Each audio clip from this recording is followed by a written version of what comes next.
Di sebuah desa kecil di Banyuwangi, hiduplah seorang kiai yang dihormati oleh banyak orang.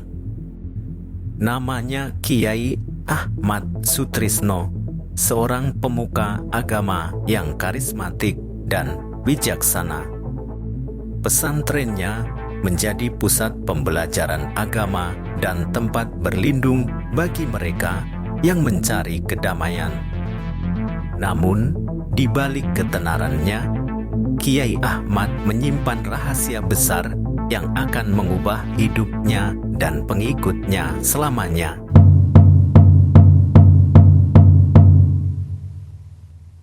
Tahun 1998 adalah tahun yang tidak akan pernah terlupakan dalam sejarah Indonesia. Negeri ini dilanda krisis multidimensi yang mengguncang sendi-sendi kehidupan. Harga-harga melambung tinggi, pengangguran merajalela, dan rakyat kecil semakin terpuruk. Di tengah keputusasaan itu, gelombang demonstrasi mahasiswa dan rakyat pun merebak menuntut reformasi dan keadilan. Rezim Orde Baru yang telah berkuasa selama 32 tahun mulai goyah. Tekanan dari dalam dan luar negeri memaksa Presiden Soeharto untuk mundur pada 21 Mei 1998. Namun, lengsernya sang pemimpin tidak serta-merta membawa kedamaian. Justru, kekosongan kekuasaan dan ketidakpastian politik menciptakan kekacauan di berbagai daerah. Isu-isu SARA mulai dimanfaatkan oleh pihak-pihak yang tidak bertanggung jawab untuk memecah belah masyarakat. Di tengah situasi yang carut-marut itu, Banyuwangi, sebuah kabupaten di ujung timur Jawa, menjadi sorotan.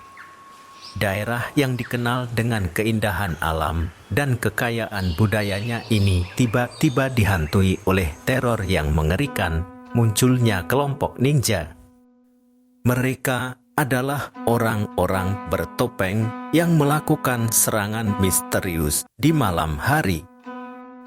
Awalnya para ninja memang menargetkan orang-orang yang diduga sebagai dukun santet atau praktik ilmu hitam.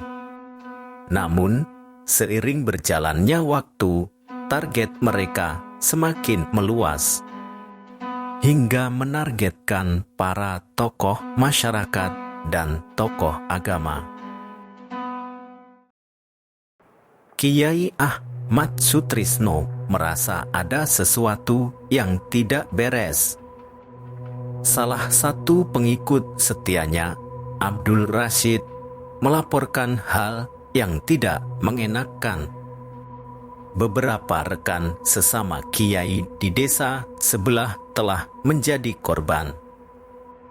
Mereka ditemukan tewas dengan luka yang mengerikan.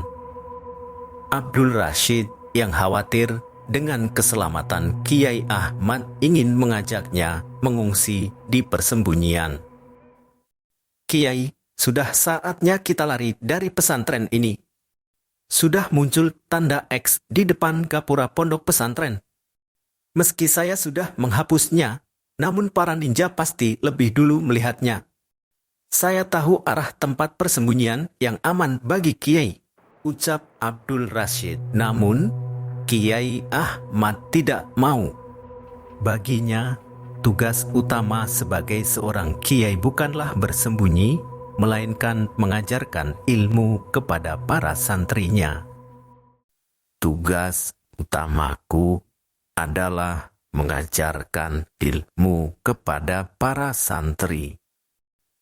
Aku besar di pondok pesantren ini. Ribuan santri sudah mendapat pencerahan agama. Bagaimana mungkin aku lari dan meninggalkan para santri di pondok ini sendirian? Bagaimana jika ketika para ninja nanti malam sampai di sini, dan mereka tahu aku tidak di sini, mereka akan menghabisi kalian semua, para santriku tercinta. Jikapun harus mati, aku mati juga di pondok pesantren ini, ucap Kiai Ahmad.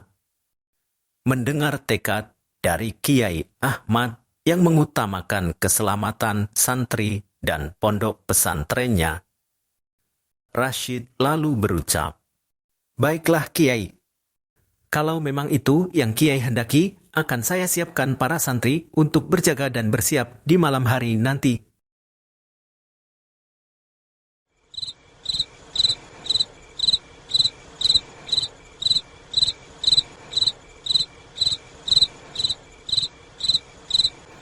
Malam harinya, suasana di pesantren terasa berbeda.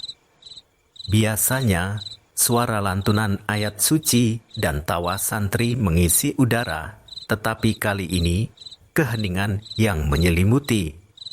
Kiai Ahmad duduk di serambi bersama ratusan santri yang ikut berjaga, matanya menatap jauh ke kegelapan.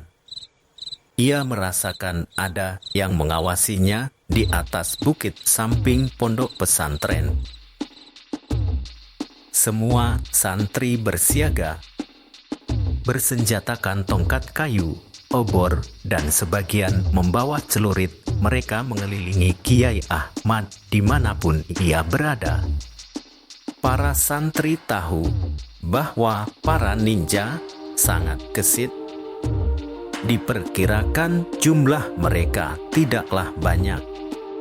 Jika harus bertarung di tempat terbuka, para ninja pasti kalah jumlah dengan para santri.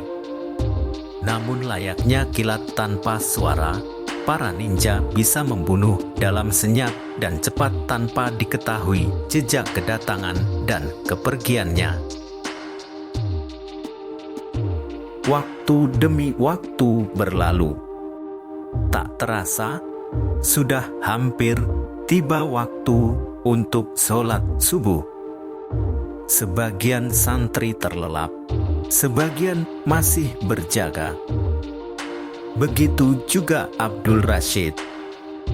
Mengingat bahwa ninja tidak pernah beraksi hingga subuh, ada kelegaan di muka Abdul Rashid. Ia yang selalu berada paling dekat di samping Kiai sepanjang malam berkata, "Kiai, sebentar lagi matahari akan terbit. Dan para ninja tidak pernah beraksi di waktu sesubuh ini. Mari Kiai saya antarkan mengambil air wudhu." Abdul Rashid dan Kiai Ahmad berjalan bersama menuju tempat wudhu yang berada di belakang langgar. Setibanya, tali yang digunakan untuk menimba air wudhu dari sumur terputus. Mau tidak mau, Abdul Rashid harus mengambil tali di dalam ruang pondok. Meski sudah yakin situasi aman, namun rasa was-was masih ada. Abdul Rashid berusaha mengajak Kiai untuk ikut bersamanya. "Mari Kiai, ikut bersamaku mengambil tali di dalam pondok. Lebih aman jika kita bersama," ajak Abdul Rashid kepada Kiai. Namun, saat akan hendak berjalan, tiba-tiba Kiai merasakan pusing yang amat luar biasa. "Abdul, engkau jalanlah sendiri mengambil tali di dalam. Kepalaku sangat pusing sekali. Kamu tidak perlu khawatir dengan ninja. Bukit yang aku curigai sebagai tempat ninja mengamati kita, jaraknya juga lumayan jauh dari sini. Lagi pula sekarang matahari sudah akan terbit. Sangat mustahil ninja muncul. Sana ambillah tali itu dan jangan khawatirkanku." Abdul Rashid yang awalnya kurang begitu yakin meninggalkan Kiai sendirian, pada akhirnya tidak punya pilihan lain selain segera bergegas mengambil tali sebelum waktu sholat subuh habis. "Baiklah kalau begitu Kiai, tunggu sebentar. Aku tidak akan lama," ucap Abdul Rashid sembari berlari menuju tempat penyimpanan tali.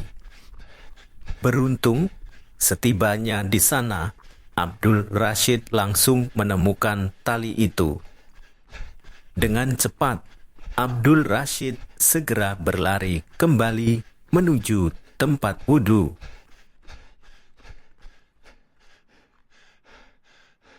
Saat tiba Abdul Rashid melihat Kiai Ahmad dalam posisi sujud di selasar langgar. Ia tidak berpikir Kiai sedang sholat dalam posisi sujud tanpa wudhu.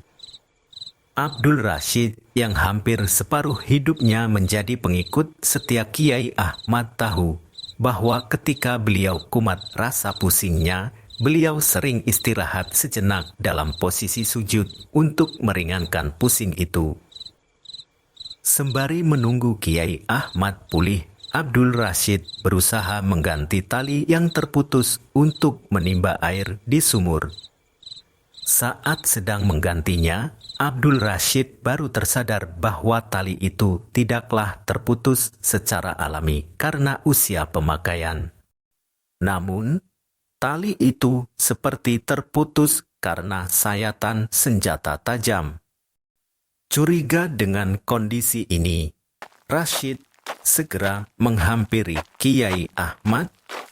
Semakin mendekat, semakin terasa ada yang tak biasa. Dari dekat, semakin nampak ada tetesan berwarna merah dari tubuh Kiai. Benar saja, ketika Rashid menggoyangkan tubuh Kiai yang tersujud itu, tidak ada respon sama sekali. Saat Rashid melihat ke tubuh Kiai, terdapat bekas tusukan tepat di dada kirinya. Begitu juga dari lubang hidung, tidak ada lagi nafas yang berhembus. Rashid termenung menatapnya, tak menyangka bahwa Kiai sudah tiada. "Kutinggal 1 menit pun tak ada. Mereka benar-benar menunggu momen yang tepat untuk mengakhirimu."